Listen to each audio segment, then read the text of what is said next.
What is going on, guys? Welcome back to another video.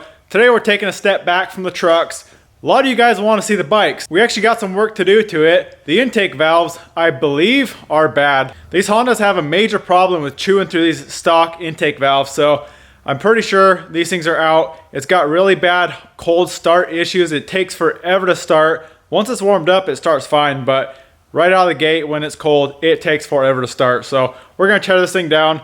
Most likely rip the head off. We're gonna have to do some stainless steel valves because they last way longer than the factory titanium valves. And then hopefully that will fix our cold start issues. So this is what we're working on. This is a 08 CRF250. Like I said, these older 250s and 450s have major intake valve problems. Actually, the exhaust valves are steel, but the intakes, I believe, are titanium and they wear out very quickly. So this thing, like I said, does not want to start cold. So let's rip it apart. We'll check the clearance on the intakes, and I'm pretty sure that's the issue. So I think we're just gonna have to pull this head off, get new valves in it, and get her back together.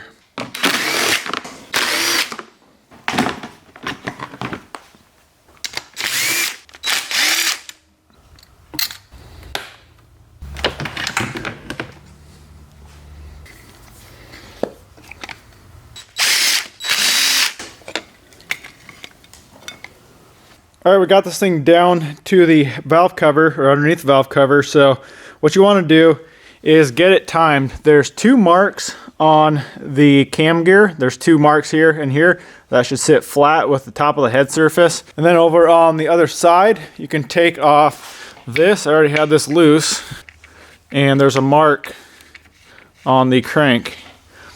I don't know if you can see on the camera, but there's a little mark on the crank gear. And then there's a mark on the cover right here. Those should line up, and that'll tell you you're at top dead center. So we're working on the intake valves. The clearance should be 0.005 inches. So all you need is a feeler gauge right here.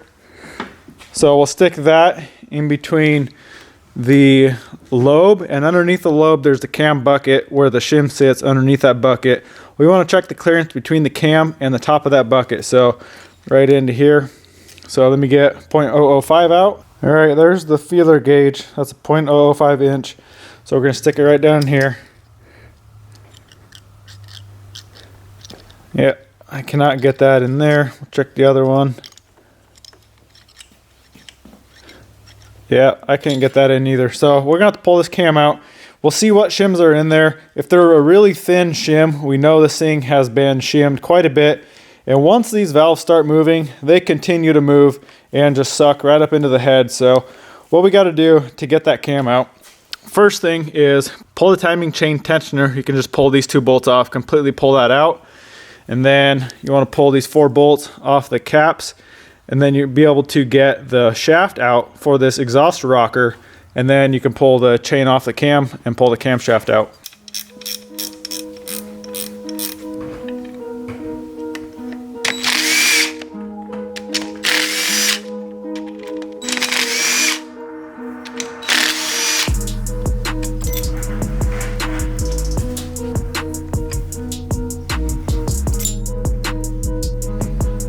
One thing you don't want to forget about is these little locating rings that sit in the groove on the cam bearing underneath the cap, so don't lose those. Now we can pull off this cap here to get the rocker arm out.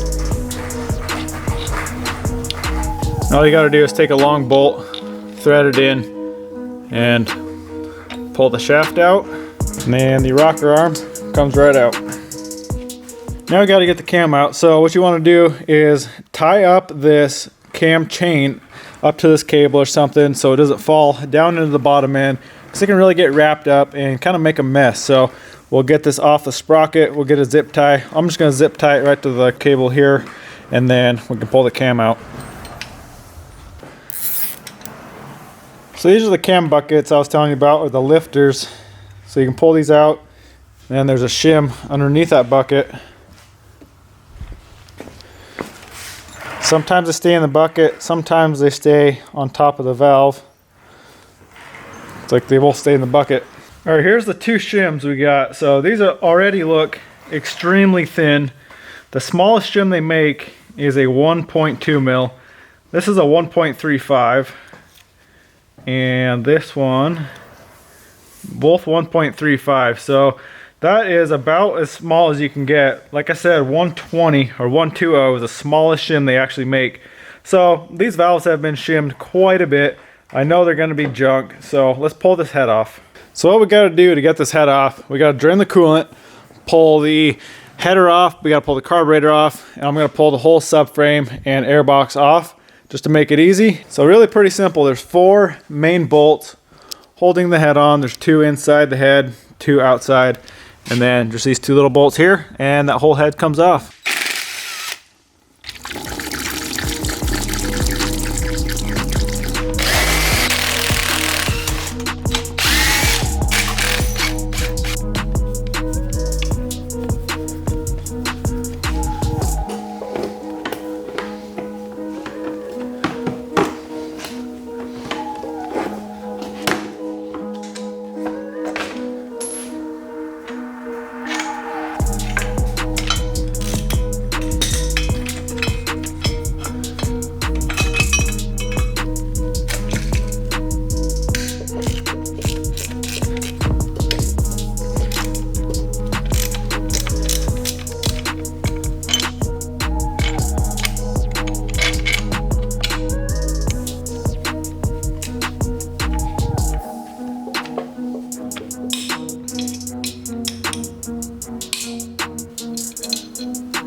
All right, we got all the head bolts off. We are ready to pull this head off. So same thing applies with the cam chain. You want to hold it up while you pull the head off, and then as soon as you get the head off, just tie it back up somewhere so it doesn't fall and make a big rat's nest in the bottom of the case.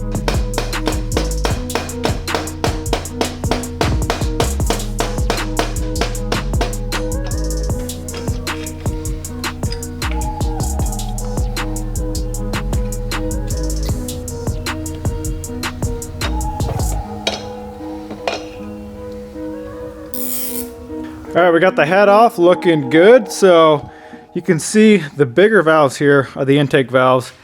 I don't know if you'll be able to see it on camera. The edge of the valve is sunk in a lot more on the intakes than the exhaust. And that's a sign that the valve is just sucked up into the head from wearing into the head. So once we get the valves in, I'm gonna bring this head to a shop in town, and he's gonna throw the valves in for me and make sure everything seals up with the valve seats. If not, I think he can cut them and get those to work. We gotta wait for the valves to show up before we can do any of that. All right guys, Cameron, my brother, was nice enough to loan me his valve spring compressor tool. So we're going to pull these intakes out, check them out, see how badly worn they are. If they're super bad, the seats might need some work. So I'm hoping they're not in too bad a shape. We can just throw new valves in, not have to worry about the seats, but let's pull these out and see what we're looking like. So all we gotta do is basically just compress the spring with this tool here, and this adapter right here will go right on this retainer right here. And then you can get inside with a little magnet like that to get the keepers out, and then you can pull the spring out, push the valve out, and we can check it out.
All right, we got the valves out, not looking too hot. Hopefully you can see that on the video. So that face of the valve where it would seal in the seat, you can see it's really concave and dished out. That should be flat. When you have a really worn valve, it will get dished out like that, and the seat probably looks the same. So hoping that I can bring this to a shop in town. Like I said, I'm gonna drop it off and see if the seats do need work. I'm assuming they need a grind. They're probably really rounded out. So once we get the new valves in, we'll bring the valves, bring the head to the shop, and see what they can do with these seats. All right, guys, our order came in. So what I bought is a set of these Pro X stainless steel valves, and I got gaskets, seals, retainers. It came with springs as well. When you do a stainless valve, you need the matched spring for it, because I believe it's a heavier spring because the valve is actually quite a bit heavier than the stock valve. Hopefully you guys can see that. You can see the difference in the face of the valve. The new one's on the right. You can see how the left one is all rounded out, and the new one on the right, it's got a nice square straight face on it. So that valve is completely shot. All right, guys, the head is at the machine shop and he can cut the seats. So good news, we should have that back in a day or two.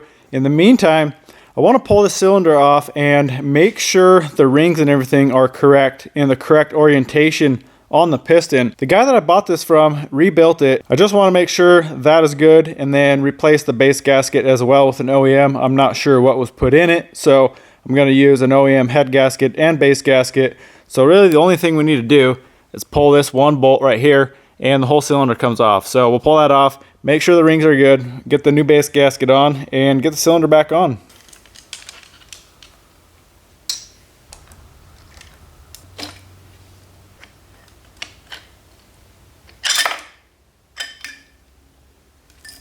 All right, we got the cylinder off. Piston looks good.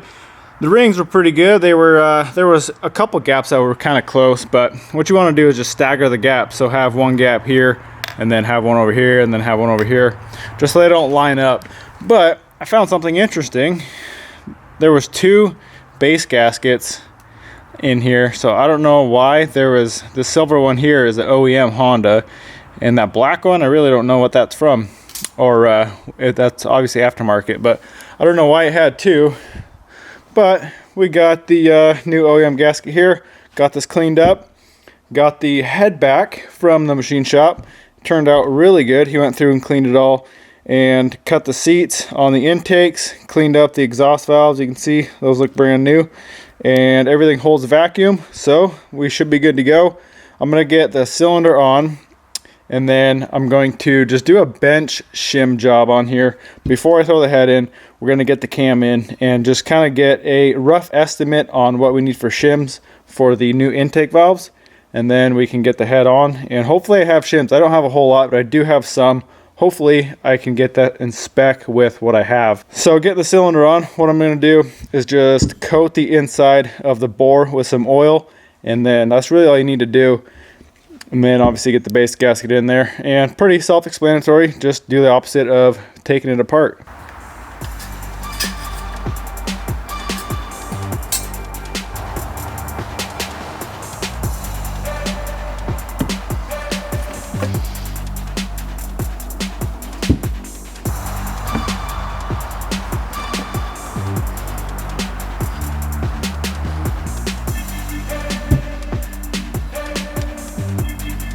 So another thing I forgot to explain is getting the rings in. So for these, you can't really use a compressor, so you gotta compress it by hand.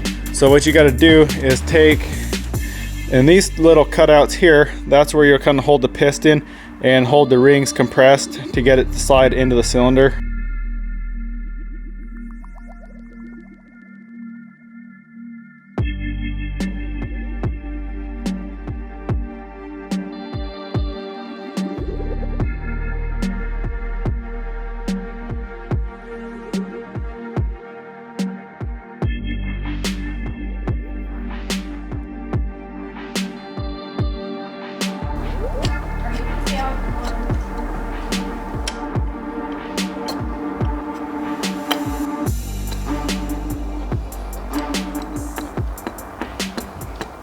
All right, we got the cylinder on. So these things actually go in pretty easy. I think the bottom of the bore on the cylinder is tapered, so those rings compress and slide in pretty easy. Now we need to shim this head. So like I said, I'm gonna do this on the bench. So all I'm gonna do is grab my cam right here. You don't even need the caps to torque it yet. So we're just gonna get the cam. We're gonna just pick any shim and put it in, and then get the cam buckets or the lifters, put those on, get the cam, set it in there, and then measure the clearance. If it's obviously too big, we'll have to add a thicker shim, and we'll just adjust it from there, get it close, and then once you're close, you can actually get your caps and torque it on, and then measure it that way and get it dialed in perfect. But I hope I have the right shim. So I have 2 of these hot cams kits, but you can see they are the bigger shims. A lot of Yamaha, Kawasaki, Suzuki all uses that bigger shim, and these older Hondas use these shims here, which are like half the size. So that's what I got for shims. Hopefully I got 2 in there that are gonna work for me. So we're gonna start measuring and see what we got.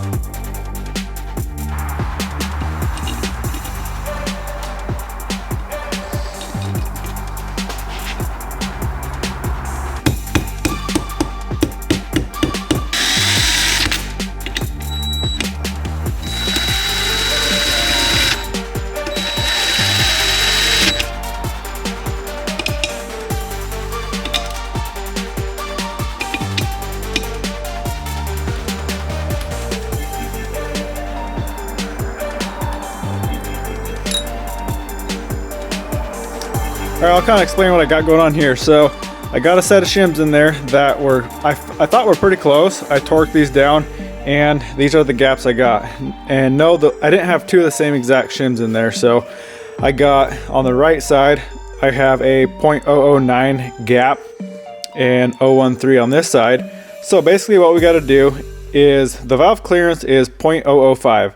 So if we take 0.005 off 0.009, that'll give us 0.004. That is the amount we need to add to the shim. So I'm going to pull that out. I'm going to measure that shim, and then I'll see if I can find one that's 0.004 taller than that to close up that gap, if that makes sense. So I'm going to take this all apart and do that, and hopefully I got a shim that'll work.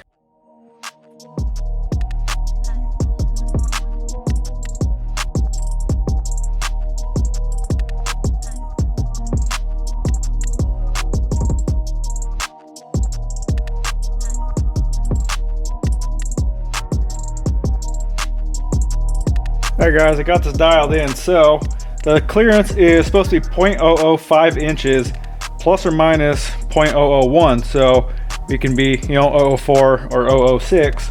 And I got a 0.004 here, which is nice and snug. But when I go to 0.005, I can't really get it.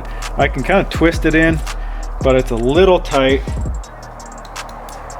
You can see I can pull it out then. So I'd say we're right there, right at 0.005, maybe 0.045, but that's close enough. We're definitely in spec. So I'm gonna pull this back off. We clean up the head, clean up the top of the cylinder, get the gasket on, and bolt the head on.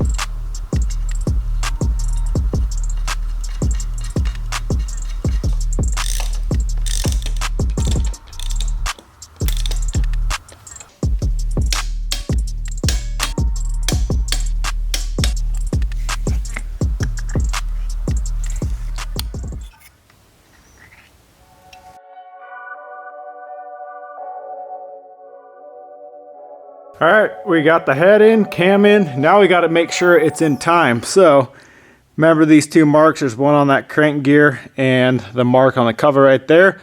You want to line those 2 up. Then come over on this side, and hopefully you guys can see it on the camera. There's a little mark on the sprocket on either side. So right there and then right there. So those two marks should line up with the top surface of the head. So we are in time now. So now we can get the exhaust rocker and the exhaust shims in, and then we can torque on the cam caps.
All right, make sure you check your clearances one more time. We are still looking really good on that.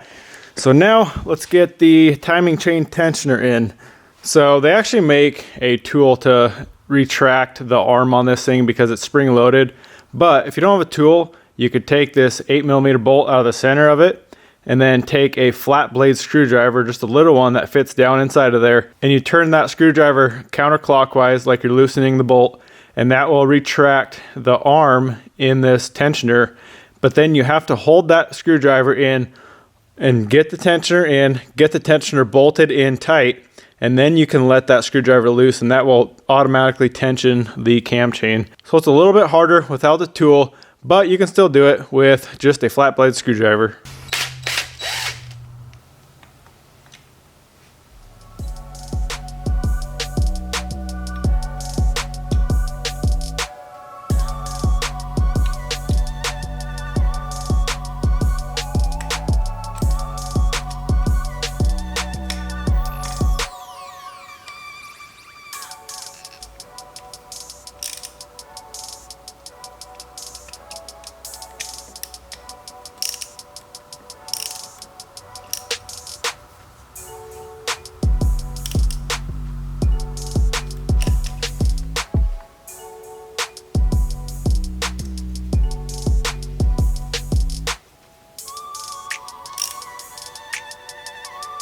So I was wrong about that tensioner. To retract the arm, you turn inside of the tensioner, you turn that clockwise like you're tightening the bolt. That pulls the arm back, then you put it in, and then you can loosen it, and now cam chain is tight. Now would be a great time to kick it over, make sure everything turns smooth, make sure there's no interference anywhere. So we'll just get the kick starter and slowly turn it over a few revolutions, and then put it back on time, make sure all the marks line back up.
We are back together, guys. Let's fire it up. Well, try to fire it up anyway. Let's see what it does.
Alright guys, she is running really good. Honestly feels like quite a bit more power, a lot more responsive. Obviously with the intake valves way too tight, it's not going to run as good as it should. So now we got them in spec and they actually seal, so we got more compression.